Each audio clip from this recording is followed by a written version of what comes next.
confortablement et suivez mes mouvements. Nous allons commencer les exercices. Lui, c'est Pepper, un robot humanoïde capable de faire beaucoup de choses, notamment des cours de gym. Il vient tout juste d'arriver en Alsace et est actuellement en test à l'EHPAD Niederbourg à Elkirch. On lève le bras. On lève le deuxième bras. Quel rôle pour les robots, les intelligences artificielles et l'innovation dans la prise en charge du grand âge?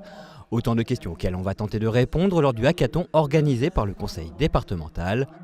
Inspiré de la culture hacker, l'événement rassemble une vingtaine de porteurs de projets qui auront 48 heures pour rassembler une équipe, mûrir le projet et le défendre devant un jury.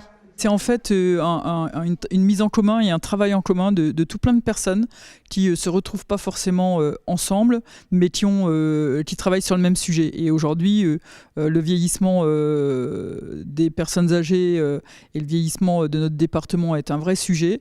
Et on souhaitait vraiment réunir l'ensemble des partenaires qui travaillent sur différents sujets, de les réunir en un lieu commun pour réfléchir ensemble. Dans les grandes villes d'ailleurs, c'est parti. On prescrit l'activité aux seniors pour éviter de tomber malade, pour maintenir l'autonomie, même pour se soigner. L'idée est de trouver des solutions innovantes pour la perte d'autonomie, mais attention, innovante ne veut pas non plus dire de haute technologie. Ce qui vous est proposé, c'est de permettre à chacun de pouvoir consacrer au moins une journée par an aux personnes âgées. Le public a voté, il ne reste alors plus que 15 projets.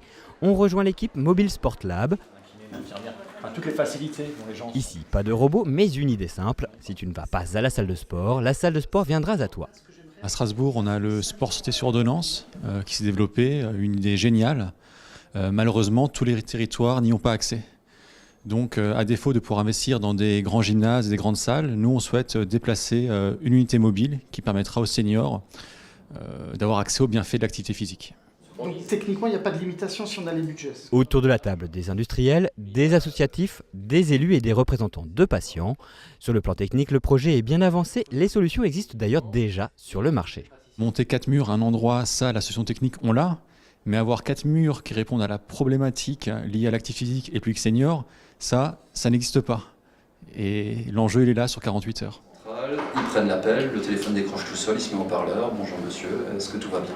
On change de salle et l'on retrouve Sébastien Batt, responsable du service de téléassistance de l'Abrapa. Son métier au quotidien, les personnes âgées en détresse. L'Abrapa fournit à celles qui le souhaitent un bip qui leur permet de donner l'alerte en cas de difficulté. Objectif du projet, améliorer ce service par l'utilisation d'intelligence artificielle. Aujourd'hui, le système il a ses limites. D'une part, il faut qu'on appuie sur le bouton pour que ça fonctionne. Donc il faut être en capacité de le faire. Et quand on sait qu'une personne sur deux qui nous appelle via le petit bip, c'est qu'elle est par terre. Clairement, il va arriver des cas où elle n'a pas le bip sur elle.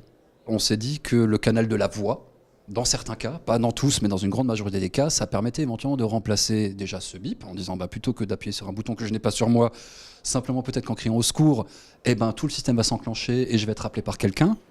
Si leur équipe a l'air relativement calme, les idées fusent. Pourquoi se limiter à un système d'alerte?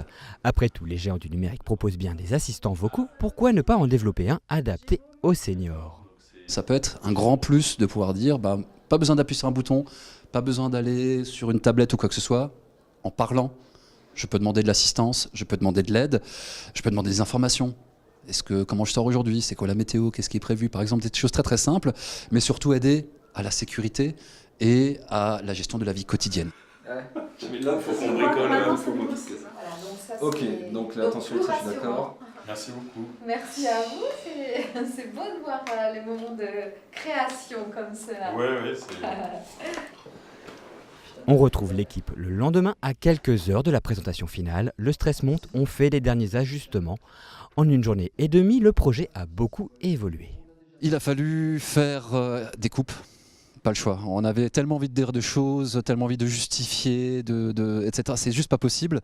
Donc là, ce matin, on a eu pas mal de gens qui nous accompagnaient pour nous dire voilà ce qui était pertinent de dire, ce qui manquait. Donc on a en fait un peu complètement revu le plan, mais du coup, il est synthétique, il est a priori plus compréhensible et on devrait décrocher le premier prix. Donc c'est le bon moyen, le bon canal de passer l'information. Notre solution, c'est de dire, écoutez, on va rajouter à ce système... Pour défendre leur projet, les 15 équipes ont 3 minutes et pas une seconde de plus 3 minutes de questions face au jury.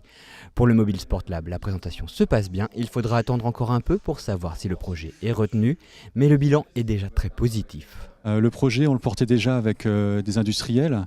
Ça nous a permis d'avoir des retours par rapport aux usagers, par rapport aux médecins, de confirmer qu'on est dans la bonne voie et surtout de rentrer dans un réseau d'acteurs et de se faire connaître. Je trouve que les idées sont vraiment parties des réalités du terrain, des besoins des personnes âgées. Au conseil départemental aussi, on juge l'expérience très positive.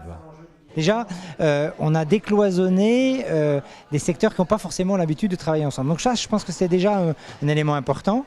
Et en quelques jours, ils ont été en capacité de faire des projets qui répondent aux vraies problématiques aujourd'hui des personnes âgées. Et donc, franchement, très satisfait de ce moment, avec une superbe ambiance. Annecy, l'assistant vocal, reçoit le prix Alsace Business Angel. Le Mobile Sport Lab a lui aussi su convaincre. Recevant le prix de l'Adira pour ses implications industrielles, il sera soutenu par l'agence de développement. C'est fabuleux, c'est fantastique. 2 jours intenses et on finit avec un prix. Que demander de mieux, quoi. En tout, 6 projets sont primés par le jury. Pour ceux moins chanceux qui n'ont pas été retenus, l'aventure ne s'arrête pas là. Ils continueront d'être suivis et pourront, pourquoi pas, se représenter lors du prochain hackathon.